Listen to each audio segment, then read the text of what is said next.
Yokohama de retour pour le 3e rendez-vous de la saison des séries mondiales de triathlon. 1600 compétiteurs amateurs ont participé aux différentes courses et la course des paratriathlètes a réuni plus de 60 inscrits qui sont venus donc eux aussi participer à la fête. À noter la victoire de Yannick Boursault. Eh oui, Yannick qui fait très belle perf. Voilà, qui fait très belle deuxième partie de carrière. On revient sur la course féminine et sur la phase de transition qui a effectivement retenu toute notre attention. Phase de transition que va nous détailler quelqu'un que vous connaissez bien, Laurent. Ah oui, Chris Gemel, ancien athlète professionnel qui a effectivement quelques courses à son actif. Cette petite boîte en plastique n'a l'air de rien, mais peut vous gâcher une vie. Du moins sur une course. Donc il y a ceux qui sont expérimentés, ceux qui ont pensé avant, et les autres. Ça a été le cas de Stéphane Justus, on l'avait vécu à Cape Town. Il avait juste oublié de laisser sa combinaison dans la boîte. Il avait deux options alors à disposition. C'est soit remettre sa combine dans le bac avant de partir, soit prendre une pénalité un peu plus loin. C'est le choix qu'il avait fait. Ça lui a pas forcément souri. Et ça, par exemple, c'est 15 secondes de pénalité. 15 secondes de pénalité qu'a dû subir Non-Stanford, on s'en sent bien, c'était à Londres l'année dernière, Laurent. Ça n'a pas trop encombré, elle. Ça n'a pas gêné parce qu'elle avait une large avance et comme vous le dites relativement fréquemment, ça lui a permis aussi de peut-être souffler un petit peu, de réattaquer la course de manière... Ouais, mais elle avait fait un premier 5 km de folie, elle avait un peu comme les Formule 1, calculé son coup et elle avait un gap de plus de 15 secondes d'avance par rapport à Sarah Groff. Et Chris Gemel de conclure, ici, lors de la transition, vous ne pouvez pas gagner une course, effectivement, mais en revanche, vous pouvez la perdre. Vous voulez dire qu'il est d'accord avec moi, Chris? C'est quand même dingue. Ah, on croirait que je l'ai eu dans mon équipe. Javier Gomez, l'Espagnol, leader mondial. Regardez, il est de retour, Alistair Brownlee. Le revoilà. Mais pourquoi serait-il dit donc de retour, Alistair Brownlee? Je croyais qu'il avait fait le choix de tenter de se qualifier pour les Jeux du Commonwealth. Eh ben oui, mais visiblement ça n'a pas fonctionné comme il a voulu. Il a mis l'accent sur la course à pied et puis il s'est un petit peu blessé. Et donc il n'a pas pu participer au championnat britannique qui avait lieu en Écosse pour justement se qualifier pour les Jeux du Commonwealth en août. Sur 10 000, oui. Javier Gomez qui tout simplement se délecte de ses débuts de saison en expliquant qu'Auckland c'est sa course favorite. Donc il était très à son aise. Il se sentait un petit peu moins à son aise à Cape Town, mais pour autant le résultat était tout aussi... souriant, tout aussi performant, puisqu'il a tout simplement réédité une victoire en Afrique du Sud après avoir enregistré une victoire en Nouvelle-Zélande. Et avec une course à pied tout à fait probante. Phénoménal. Il est hyper impressionnant. On a l'impression que plus il vieillit, plus il gagne en vitesse. Comme le bon vin. Faudra que j'y pense. Et Alistair Brownlee de dire, mais on va progresser. Je vous dirai ça plus tard. Brownlee qui nous dit que c'est pas tout à fait la même chose de courir en compagnie de Javier Gomez ou en l'absence de Javier Gomez. Bien sûr, si Javier Gomez n'est pas là, il va se battre avec qui? Avec son frère, tout simplement. Ça va pas arranger leur relation, mais ça va pas pour autant les, je dirais, passionner. Oui, ils savent mais qu'il y a un concurrent qui s'appelle Javier Gomez et qui vraiment mérite qu'on se dépouille pour ça. Oui, mais comme on l'a dit depuis le début de saison, on sait que notamment Mola, Joao Silva et Murray sont capables de faire de très belles courses à pied. Maintenant, pour l'instant, ils n'ont pas posé le vélo sur la tête de course. Mais on aimerait bien les voir. Et on attend ça avec impatience, Vincent. Joao Silva qui a gagné ici à 2 reprises, il avait pris la 3e place l'année dernière. Le Portugais qui se sent pas tout à fait aussi performant que l'année dernière, mais bon, ça va revenir. Il a besoin de quelques perfs pour effectivement engranger de la confiance. 64 compétiteurs au départ de ce 3e étape des séries mondiales. 2 Français, oui. Oui, Pierre Lecor et Aurélien Raphaël. En parlant de Français, quelques nouvelles. De Laurent Vidal, peut-être? Oui, j'ai eu Laurent au téléphone il y a quelques jours, donc il va bien. Pour tous ceux qui sont fans de Laurent ou qui veulent prendre de ses nouvelles, vous pouvez aller sur son blog. Donc il y a une très belle photo avec ses nouveaux amis, avec les pompiers. Et il me disait effectivement, il a tout à fait conscience qu'il a eu beaucoup de chance. Il n'a absolument aucune séquelle, que ce soit ni physique ni au niveau du cerveau, donc ni neuronal. A priori, c'est un problème électrique, c'est pas un problème de malformation ou une maladie, un virus ou quelque chose. Donc il aura normalement une vie tout à fait commune où il pourra faire un petit peu de sport. Le haut niveau, ça pour l'instant, évidemment, il est beaucoup trop tôt pour le dire. Mais en tout cas, il va bien, il n'a pas de traitement, il a juste à être surveillé, à se surveiller aussi. Et puis voilà, donc il va prendre goût à sa nouvelle vie. Qu'il en profite, exactement. Les conditions de course, pour la compétition de ces messieurs, 26 degrés extérieur, 19 degrés la température de l'eau, même configuration, même dessin pour le parcours de natation, les mêmes ancres, le même bateau. Donc on va sans doute avoir affaire aussi au même style de frottement sur les premiers passages de bouée.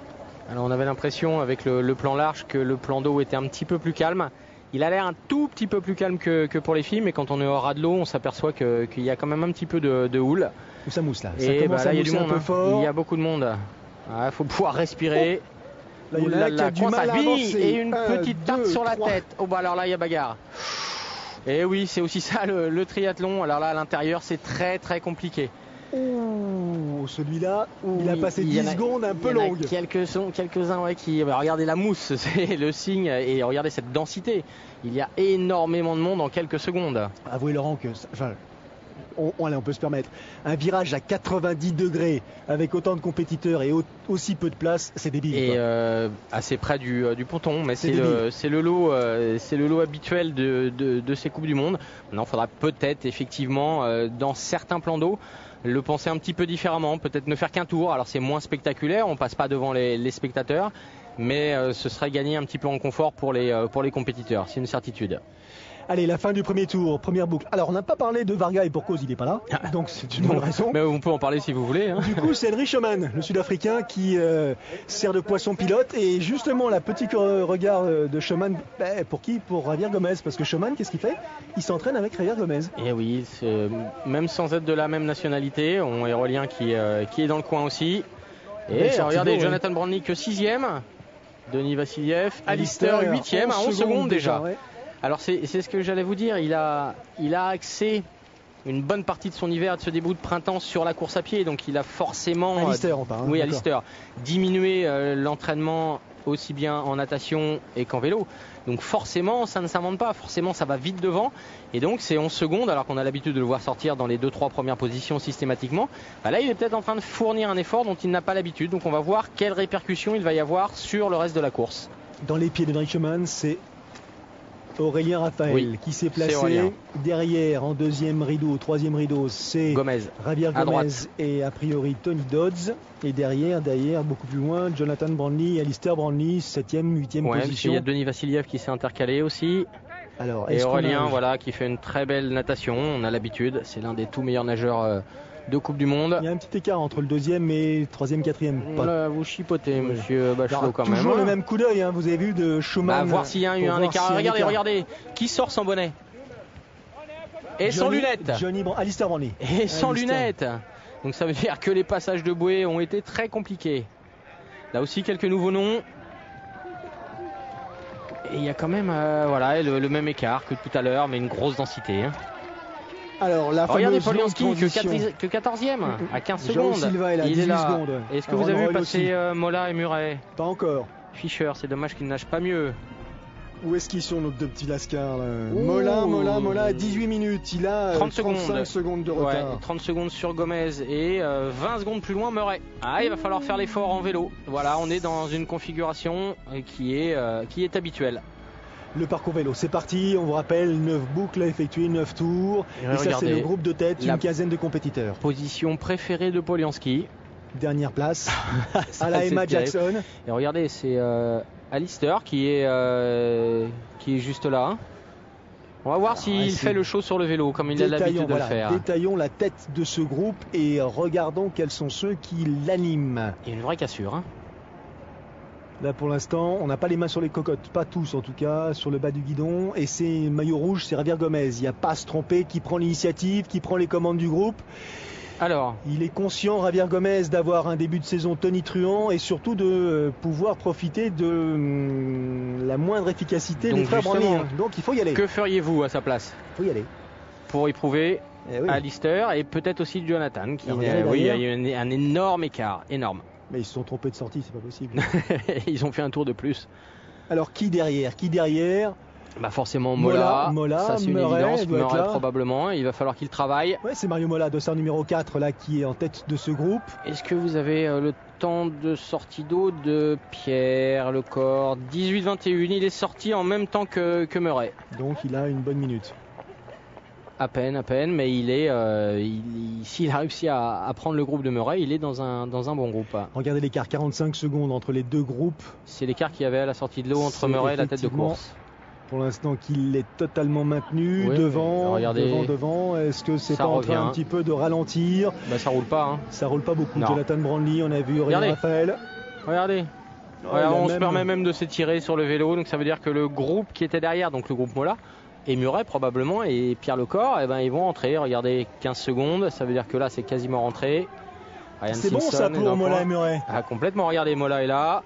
C'est bon, ils n'en espéraient pas tant, là, les deux coéquipiers, ou du moins les deux amis qui s'entraînent de manière commune, puisque Mario Mola et Richard Murray ont le même entraîneur, le même coach, Joël Filiol, le Canadien.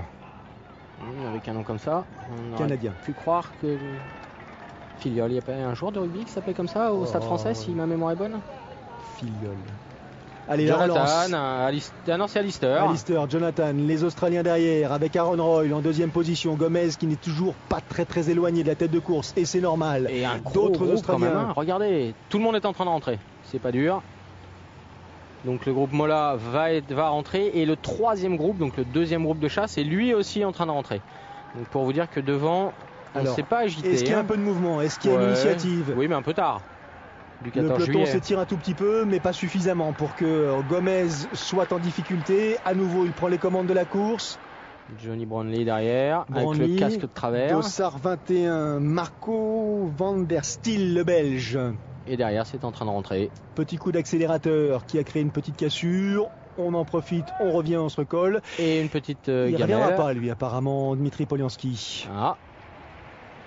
Troisième, Polianski, troisième. Oui, complètement. Au Cap, la dernière.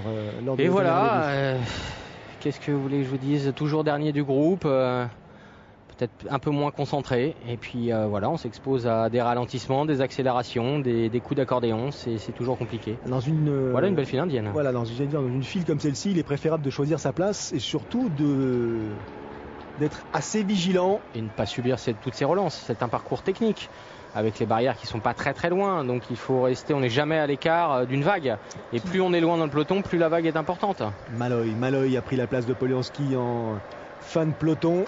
Regardez en l'espace d'une relance, il a pris 3 mètres. Il prend du vent, et donc c'est de l'énergie, c'est de la déperdition d'énergie. Et là, en même temps, vous allez me dire, si tout le monde veut être devant, on va rouler sur la largeur de la route. C'est vrai que c'est compliqué, mais comme par hasard, certains triathlètes sont toujours devant alors que d'autres sont toujours derrière. Oh là, difficile Joao Silva. Il ne se sentait pas non plus au top de sa forme. Il l'avait annoncé, mais là c'est clair. Il va mettre le clignotant à droite. C'est abandon pour le Portugais qui pourtant avait des habitudes assez agréables ici à Yokohama. 2 victoires, une 3e place, on rappelle. Dites-moi, il ne faut pas sortir trop large quand même sur ce virage, hein? Sinon ça peut se transformer. Il faut enlever les petites les mains courantes là. Ça peut se transformer en natation vélo, natation course. Allez, la transition, ça y est, le parcours cycliste est terminé. Alister bien placé. Wilson à gauche, Gomez à droite, aussi, Jonathan à droite. Voilà, regardez les principaux favoris sont très bien passés. Aurélien d'ailleurs, Javier Gomez, il est bien passé aussi là, le français. Ça s'est bien passé jusqu'à présent. La transition est claire. Les écarts d'abord. Davison l'Australien, le Néo-Zélandais devant Wilson l'Australien, excusez-moi. Il n'y a pas d'écart, hein. Le groupe est compact. Donc on va assister à une petite partie de guibole qui va être intéressante. Il va y avoir une énorme bagarre à pied parce que Mario Mola, on le voit, on l'aperçoit avec sa visière blanche là au milieu de l'écran, en deuxième, troisième. Aussi. Et Richard Murray là aussi, c'est parti. Visière. Regardez les frérots Brownie là, ce qu'ils sont en train d'imprimer en tête de course. Et Javier Gomez va prendre sa place préférée, celle de la tranche de jambon entre les 2 morceaux de Brandley. Ouais, position d'attente, de contrôle. Il sait qu'il est très fort à pied. Il y en a pour certains, ce départ va être difficile à gérer. Regardez la vitesse, fort. d'Alister Brandley, Javier Gomez qui s'accroche. Alors on voit rien parce qu'il a les lunettes sur le nez et tant mieux. Mais il vient de s'endormir, il paraît. Et derrière, j'ai l'impression que Jonathan Brandly se dit comment je vais faire, comment ça va se passer. En tout cas, ces trois-là sont en train, dès le début de la course à pied, de poser les banderilles. Murray, Mola avec les visières, facile à reconnaître. Ils sont vite revenus les deux là. Hein. Ah bah c'est les deux seuls qui sont capables d'aller faire quelque chose. Hein. Regardez le visage d'Alistair Brandly là, il est au taquet. Il est décidé. Au taquet, Javier Gomez, lui, il est tout en puissance, tout en maîtrise, j'aurais presque tendance à dire, tellement il paraît solide derrière Alistair Brandly, ce qui est peut-être pas tout à fait le cas de Johnny Brandly. Il a l'air plus à la peine, mais regardez Alistair, le regard fixe, les sourcils légèrement froncés. Quatrième et cinquième position, Richard Murray, Mario Mola. C'est les deux seuls qui vont pouvoir éventuellement rivaliser. Derrière, ça va être très compliqué. Et Laurent, on est parti vite, depuis 2 km. Hein. Non, mais ça va très très vite. On est sur, pour l'instant, des bases de 20 km/h. Oh oui, sans problème, même un petit peu plus rapide. On sait que Alistair à Londres avait couru en 29-10. Ça va exploser. Ça a explosé déjà derrière là-bas. Non, mais je disais 2 km. Je ne disais pas 2 km. Il y a 500 mètres, on est parti. Ils sont partis au taquet. Il y en a un qui va forcément exploser, c'est pas possible. Gomez ventile déjà beaucoup. Brandly a l'air le deuxième, Jonathan a l'air à la peine, et eux, Murray et Mola, qui sont parmi les meilleurs coureurs à pied du monde, reviennent que très très progressivement. Oh, mais regardez l'attitude conquérante de Richard Murray, là, le buste en avant, Mario Mola qui s'accroche à la foulée du Sud-Africain. Pas question de lâcher, pas question de laisser le moindre mètre. Et derrière, par contre, boum. Là, ça y est, ça commence à bouger. Là. Ah bah quand Jonathan Brandly en moins d'un kilomètre, vous prenez, ça va trop vite. Vous prenez 100 mètres là-bas derrière, c'est compliqué. Et Alistair Brandly. Et regardez, c'est Gomez en patron. Alistair Brandly qui prend la deuxième position, ça s'asperge, ça se rafraîchit un petit peu. La machine, effectivement, est dans le rouge écarlate. Et le rouge, pour l'instant, écarlate, c'est celui de Javier Gomez et de Mario Mola. Exactement. Jonathan a du mal. Alors, on peut penser que le niveau course à pied d'Alistair est normalement supérieur. Mais non, regardez. Et c'est ça relance derrière. Richard Murray qui n'a pas à son actif énormément de performances sur les séries mondiales. Vainqueur à Hambourg en 2012, il a un podium l'année dernière. Ouais, il a un petit titre de champion du monde du duathlon. Alors il a changé ses habitudes, sa préparation, on le disait tout à l'heure, il se prépare désormais en compagnie de Mario Mola. Donc ça veut dire qu'il a effectivement travaillé énormément sa pointe de vitesse. L'exemple sous vos yeux, Jonathan Brandly est en train de craquer. Alors tout simplement. Ça c'est étonnant. Et aussitôt, mais vous parliez tout à l'heure, Vincent, de negative split. Là, on n'est probablement pas parti pour un negative split puisque le premier kilomètre a été couru très très vite. Et donc, il faut le digérer. C'est aussi un entraînement particulier du triathlon, du triathlète, être capable de partir sur 1-2 km très vite, ensuite retrouver un rythme moyen, c'est-à-dire quand je dis moyen, ça ne veut pas dire médiocre, hein, ça veut dire average en anglais, un équilibre, et ensuite être pourquoi pas capable de réaccélérer dans le dernier kilomètre. Mais là, Murray met une pression extraordinaire, on vous l'avait dit, on l'annonce depuis le début de saison, quand Mola et Murray vont poser le vélo sur la tête de course, quand aux deux sens du terme, c'est-à-dire quand avec point d'interrogation, quand est-ce qu'ils vont le faire? Eh bien c'est aujourd'hui, et qu'est-ce que ça va donner? Eh bien on l'a sous les yeux. Il prend un risque, Murray, il prend un risque, c'est sûr. Là il imprime un rythme énormissime à cette course ici à Yokohama. Mario Mola, Javier Gomez s'accroche. Alistair Brandly est en train de lâcher tout simplement. Et regardez, Jonathan, on le voit même plus. Il a complètement explosé. Et derrière, là on a avancé un petit peu dans la course là. Alistair est en train de craquer on aussi. On est mi-parcours. Et à mi-parcours, ils ont pour l'instant réalisé un temps de 14,29. 14,29 sur 5 km. Voilà, c'est parti très très vite.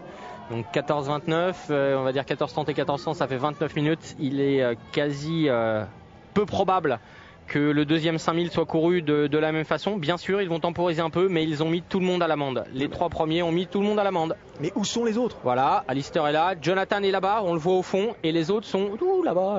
Mais c'est pas la même course, c'est pas les mêmes. Enfin bref. C'est une configuration différente, Vincent. Ils sont partis très très vite et Murray était capable de relancer la machine. Et donc quand on part et qu'on se met le goût du sang dans la bouche dès le premier kilomètre, eh bien on paye. Il est en train de payer, Murray. Il y en a déjà un qui prend un tour au bout de 5 km. Oula, Richard Murray, c'est logique, c'est complètement logique. Coincé, c'est normal. Mario Mola dans la foulée de Javier Gomez. Gomez impassible, vraiment et Mola en maître. Il a l'air relâché aussi. Hein. Ouais, ils sont juste en train de patienter. Ils sont juste en train de se dire bon, on a fait le ménage. À partir de quand on va se tirer la bourre tous les deux? 500 mètres de l'arrivée, 200 mètres de l'arrivée. Parce que là, je pense qu'ils ont fait le calcul.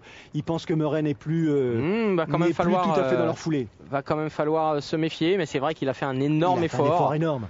Et regardez, Jonathan est en train de revenir sur son frangin.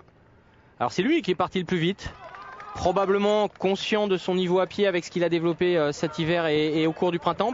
Par contre, en revanche, je suis persuadé que la natation et le vélo pèsent dans ses jambes. Et oui, il a peut-être pas suffisamment effectivement enchaîné les efforts et les disciplines. La preuve, le retour de Johnny Brandley sur Alistair Brownlee qui va essayer de prendre sa foulée. Et Vincent, belle image. Ils sont humains, finalement. Ça rassure un peu ou pas ?